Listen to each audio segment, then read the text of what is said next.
তাৰাক তুমি ইমান বছৰে অন্ধকাৰত ৰাখিছিলা, তাই গম পোৱা নাছিলে। কিন্তু হঠাতে যেতিয়া তাই জীৱনলৈ পোহৰ আহিল, তাই গোটেই পৃথিৱীখন উজ্জ্বল কৰি পেলালে, তেতিয়া বুজিলে যে 3 বছৰে তাই কিমান ডাঙৰ ভুল এটা কৰি আছিল। প্লিজ তাৰা, মই তোমাক বহুত ভাল পাওঁ। ভাল পোৱা? তুমি মোক বুজিবলৈ চেষ্টা নকৰিলা কেতিয়াও। আজিলৈকে মই ভাল পোৱা কাম কি কৰি পাইছোঁ তুমিয়ে কোৱাচোন। চব তোমাৰ মতে।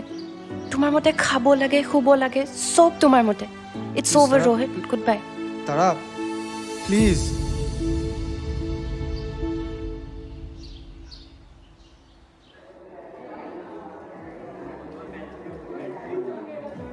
অনুষ্কা বহুত বেয়া জানানে, এনি টাইম ঠগ মাৰি থাকে। তাকেই ঐ তাৰা, তই নাহ বোলে হা? বল যাও বল।